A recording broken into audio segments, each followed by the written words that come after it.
Sean Wagner. Just to brag a little bit and state my credentials, I have a master's degree in materials engineering. What a master's degree unfortunately means is that I cost more than a person with a bachelor's degree, and I am not nearly as prestigious as someone with a PhD. Therefore, I am extremely unemployed right now. Luckily, with all this free time on my hands, I'm able to, read the internet and learn new things. And I kind of fell down a giant Wikipedia rabbit hole about nuclear energy. And I kind of wanted to explain a little bit about what I found there. So, a little bit of a disclaimer. I'm not going to be making light of any of the risks of being exposed to radiation. I'm also not going to try and make you think that radiation is not, in fact, dangerous. What I do want to do is I want to give you a little bit of information so you can start talking about radiation in ways that are constructive, and you can see how easy it is to misrepresent any facts about radiation. So I'm also going to talk about the origins of radiation, some of the types of radiation, and safety for radiation exposure. And I kind of want to help you learn a little bit about radiation enough that you'll be able to learn how to debunk absolute garbage like, wrong way. So you can just debunk absolute garbage like this. So, to know a little bit about radiation, you need to have a little bit of a refresher on atoms and atomic theory. I'm going to try and get through this as quick as I can so that none of you have any Vietnam flashbacks to grade 10 science. So, very basics, the atom is composed of three basic components. You've got your protons, your neutrons, and neutrons in the middle. There was a laser pointer. There's the laser pointer. So right in there is the protons and the neutrons. And then you have your electrons that are whirling around on the outside. Now, what makes the protons and the neutrons giving each other a big happy group hug in the middle? What makes that make radiation? And the answer is this. Everyone knows it. No one really knows what the hell it means. Radiation is defined by this, and it's all because of this M right here, mass. So if you have let's take a very well-known radioactive element, let's say uranium-235 atom. This big ugly thing. It's got 92 protons, 143 neutrons, and there's actually something really, really neat about this and basically every other kind of atom out there, is that if you took 92 protons and 143 neutrons and you just laid them out in a big old pile, they would actually weigh more than the nucleus of the uranium-235 atom. And this is where that E equals mc squared comes in. It's because that missing mass is actually very important. It's called the mass defect. And that is where the energy to hold the particle, to hold the element together comes from. So there's actually a very complicated chart here. And you can see there's uranium-235 way over here. And there's this big thing. And basically it's supposed to be showing how much energy is taken to bind those nucleus together. Now the fact that those nucleus are being bound together is very important because when those nuclei break apart, that's where we get nuclear energy from. So, radiation is pretty simple. There's really only 4 types of radiation that you really need to worry about, or will ever have any chance of coming in contact with. And that's alpha, beta, gamma, and neutron. And so what I want to talk about here is actually a question, first for the audience. Who here has ever taken a helium balloon and breathed it in to make your voice all squeaky? All right, everyone who's raised their hand, you have breathed in a lungful of radiation. Now, don't actually be worried, because what you breathed in is basically the cold, dead remains of alpha radiation. Alpha radiation is 2 protons and 2 neutrons. That's basically what it is, and that's what a helium atom is. In fact, most of the helium that is actually on the planet is mined from granite in the United States that has a lot of uranium in it that decays via alpha radiation. So the alpha radiation comes off, slams into the rock, gets trapped there, someone digs it up, crushes it up, pulls the helium out. That's where we get it from. Now, Yeah, that grand. So yeah, your kitchen is in fact slightly radioactive. Now, then there's beta radiation. Beta radiation is a little bit simpler and a little bit more complicated at the same time. Beta radiation is nothing but an electron. So that means that there is quite a lot of beta radiation in this room right now, and then, unfortunately, it's probably right next to your junk. It's in your cell phone, in your battery specifically. But of course, the difference between your battery electricity and beta radiation is that the beta radiation is way, way faster, like thousands of times faster. And that's kind of the fundamental part about radiation, is the fact that it's not really what it is that makes it dangerous. It's the energy that it contains that makes it dangerous, which is pretty similar to how most of us experience our daily lives, because we all know that being in like a 60-kilometer-an-hour car crash is a hell of a lot more dangerous than accidentally scraping some paint on someone when you back into them in a parking lot. Now, I want to talk about neutron radiation before I talk about gamma radiation, mostly because it's actually way more interesting than gamma radiation. Neutron radiation is actually a little bit strange because you can only get it in very specific situations, and it is actually the secret sauce. It's what makes nuclear energy possible and even practical, because you only get neutron radiation when you get a fission, when you split an atom apart. So it doesn't happen just randomly, it doesn't happen just anywhere. It happens in very specific areas, in very specific circumstances, and it's very, very useful. And it can do some weird stuff. Neutron radiation can, in fact, actually make other things radioactive. We'll touch on that later. Now, let's touch on gamma radiation, the most hilariously misunderstood piece of radiation ever. The great MacGuffin, comic book writers, and movies for decades and decades. And, of course, our favorite cartoon that stopped being funny many, many years ago. Okay, you can always tell what's emitting gamma radiation because it's nice and green and glowing. But here's the thing about gamma radiation.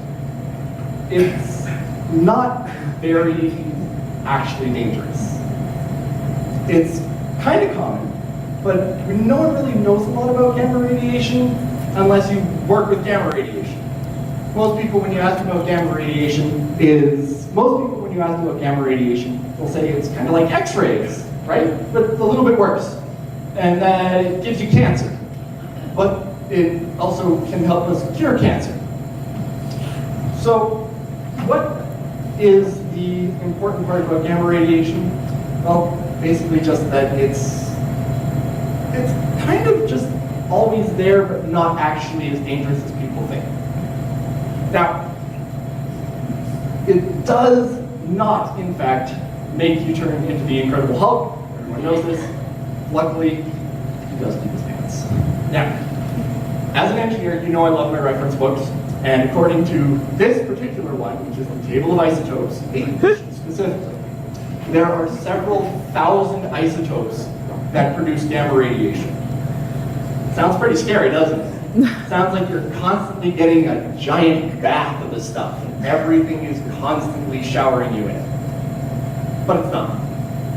In fact, there's very little gamma radiation anywhere, and this is kind of one of the reasons for it. Because there's a big difference between relative and absolute. Relative to the number of isotopes in the world, yes, a lot of them produce gamma radiation. Relative to the total number of atoms in the world, very, very few of them produce radiation. In fact, if you look at here, where's iron? Iron should be right there. All right, if you look at iron, and you look at uranium here, there's about 100 million times more iron on the planet than there is uranium. And that's just iron. Look at all the rest of this stuff. There's no radioactive material on this planet in terms of total load. Now, this right here, this is the coolest chart I've ever seen in my life. This is the table of nuclides. And if you can use it properly, It can show you exactly how long it'll take for any chunk of radioactive material to become stable, what kind of decay path it'll take, how much energy it'll release, whether or not it'll release gamma rays. I could honestly stay on this chart for the rest of the night, but we wouldn't get anywhere. There are interactive versions of this. I encourage you to look them up. Now, safety is surprisingly easy. There's two main things you need to know about radiation safety. One, you need to know how to count radiation, and two, you need to know how to block it. Blocking radiation is very simple. You just take a big chunk of material and you put it in between the radiation source and whatever you want to protect, whether that's your baby, your dog, your family jewels, your actual genitals. It's very simple. Now, let's start with alpha radiation. Alpha radiation, in atomic scale, it's big, it's heavy, it's really highly charged, so it kind of sounds like it should be able to just blast through anything that you put in front of it, right? Not quite, actually, because it actually means all those things make it really, really easy to stop. In fact, right here, oh, nope. And right here, you can see alpha radiation. Big fingers. Anyway, alpha radiation can actually be stopped by paper. Just one sheet of 8 by 11 paper can stop alpha radiation. In fact, the dead skin on your hands or anywhere on you can stop alpha radiation.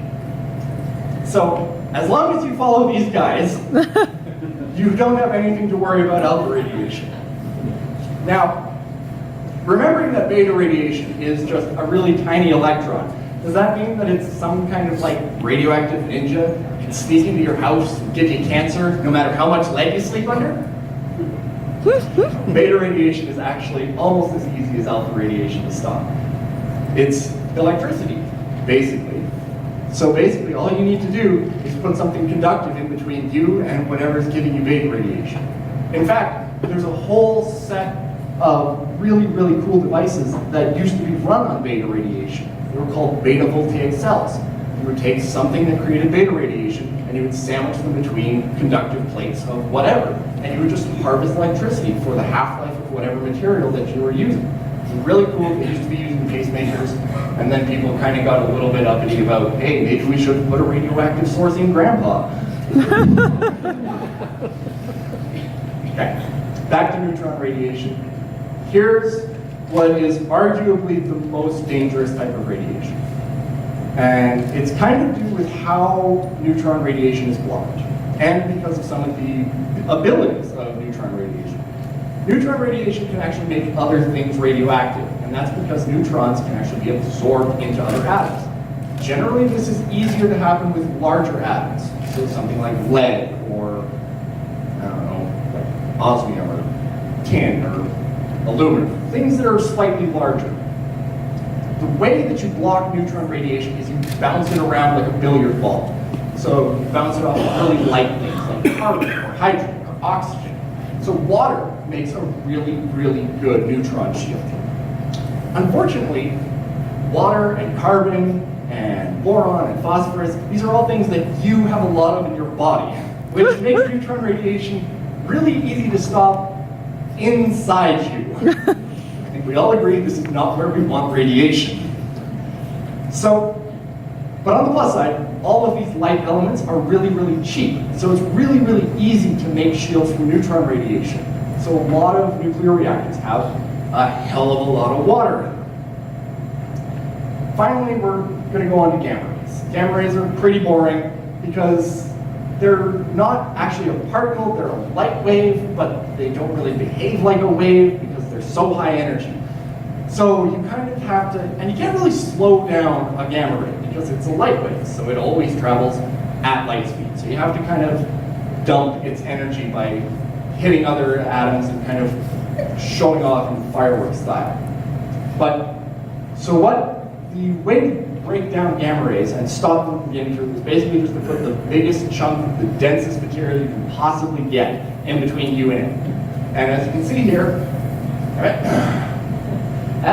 here, the denser your material is, the less of it you need to cut the amount of gamma rays that make it through in half. And how do we know that these things are what we use to prevent us from getting exposed to radiation? And that's where we come into counting radiation. You've all seen or heard a Geiger counter. You know what it is? Makes that ticking noise. Now, what is that ticking noise? Some people don't actually know. And the thing is that ticking noise, every tick of the Geiger counter is a single particle of radiation, whether it's alpha, beta, gamma, or neutron. Doesn't matter which. So you get your 200 counts per second, and that's 200 bits of radiation per second hitting the Geiger counter. Now, if you had 1 count per second, that is a very important unit. It's called a becquerel, named after this guy, the guy who discovered radioactivity, Henri Becquerel. Now, being able to count radiation is what allows us to figure out exactly how much is coming through and how much we need to stop. Now, remember how I said that we would be able, that by the end of this, I would tell you how to debunk this picture?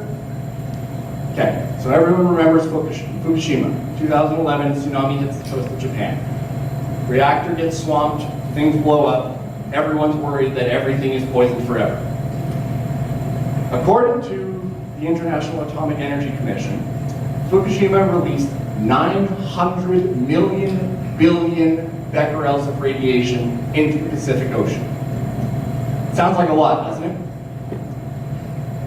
Here's where I once again say it's not. There is 100,000 times more naturally occurring radiation in the Pacific Ocean just from potassium than is released by Fukushima. I have the math, I can prove it. The second reason that this is a bunch of bullshit is because this is not actually a map of radiation in the Pacific Ocean. This is a map of the wave height of the 2011 tsunami from the National Oceanographic Administration of America. You can tell because right on the right-hand side there's a little legend that uses centimeters. Centimeters are not a measure of radiation. If anyone uses anything that looks like this to tell you that the Pacific Ocean is poisoned, they are lying to you. All right, but to wrap things up, I know that radiation is scary, and I know that most people don't have a lot of exposure to it. So I just want people here to know that with a little bit of knowledge, you can try and not fight back, but you can know when someone's trying to scare you with meaningless things. Because radiation is important. It's going to be important in the future because we need the energy that we can get from nuclear power. And radiation isn't this magic thing that just does whatever the hell it wants. It's a natural phenomenon, and that means that, like everything else in the world, except for cats, it has to obey some sort of rules. All right, so that's my talk. If you want more information, I have a website, albertanuclearnuclear.ca, and I have an email you can reach me at, and if you really want to yell at me on Twitter, it's right down there at Alberta Nuclear. Thank you for your attention. Okay, I have a feeling there's going to be some questions. Who'd like to start? The hands rise. Thank you so much for your talk, Sean. It was really entertaining as well as informative. The guys in the oil field walk around with these little radiation measurement instruments, and they have to have it in order to calculate the amount of radiation they get exposed to over the course of a year. I'm just interested what your thoughts are on that and whether or not it actually has medical and OH&S implications, or if it's just a fun thing that they have them hold on to. That's actually a very important thing that's coming up in the whole field of radiation dose safety. For the last 60 years, we've been operating on what's called the linear no threshold standard of safety, which means that any radiation that you are exposed to is treated as increasing the amount of cancer you will get in your lifetime. And that is complete bullshit. 100% bullshit. The usual standard that I've seen is about 250 millisieverts per year is the maximum allowable radiation dose. Sieverts is generally considered to be the you are a dead person walking radiation dose. So a millisievert is 1/10,000th of that. 250 millisieverts is not a lot of radiation. there's a new theory coming out called the hormesis theory of radiation safety, which generally means that under a certain threshold, there is no actual detriment to being exposed to radiation. And they usually set it at about 100 to 150 millisieverts. So that radiation counter is not just because of people operating under the LNT, but also because actually the oil sands are actually partially radioactive, because there are several ore deposits in that general area that have high concentrations of thorium and uranium. So they wear that for safety because they're operating under the LNT theory. If things do change into the hormesis, you'll see those disappear.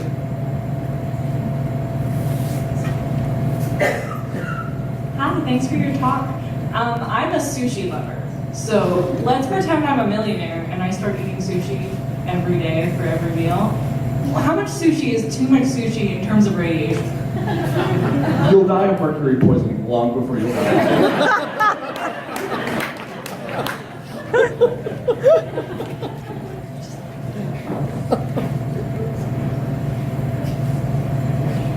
It's a very interesting talk. There's a lot of controversy, some of it's coming from the University of Alberta about radon and the measurement of radon, people having radon detectors in their houses to detect the various levels. And there is some scientific sort of basis for that. And what's your view of that?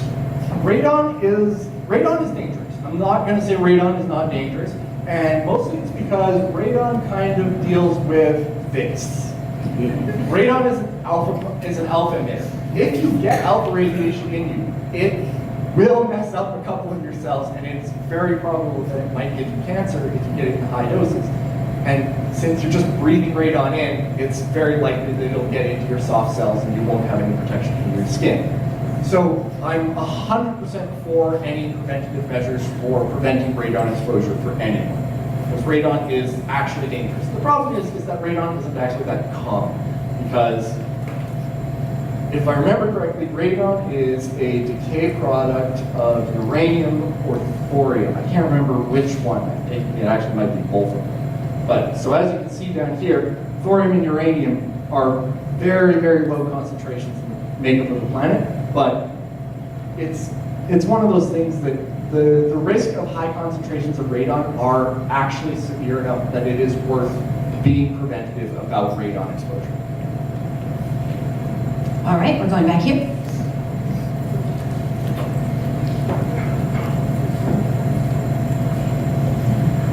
This is just a further comment on the fact that there actually is a class of worker, a nuclear energy worker in Alberta, and they are allowed to receive 1 millisievert per year. Anything more than that on your dosimeter that you wear, and they'll be investigating why. It's usually because it fell off your lab coat while you were treating a patient, so because you left it in the room.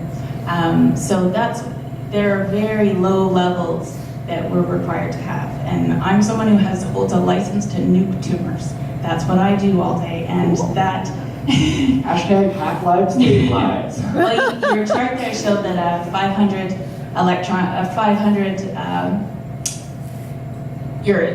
had a half-value layer of 0.42 of lead. Yeah. 0.42 centimeters of lead, so that's a... Something has a 5-year half-life. Which one of those is more dangerous? Can't tell.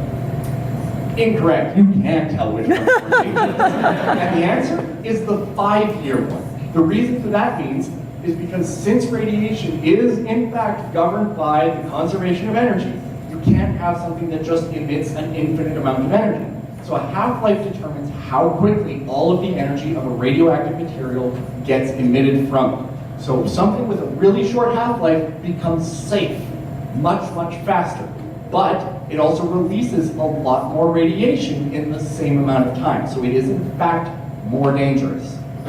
I can hold something that has a half-life of 1 billion years in my hand, put it in my pocket, walk around with it for 30 years, and I will probably never develop cancer in my testicles. If I had something with a half-life of 5 years in my hand, everyone in the front row would need to be isolated and checked for radiation poisoning. It's very important, and it's always used to scare people. People hear about, oh, this radioactive waste won't be safe for 40,000 years.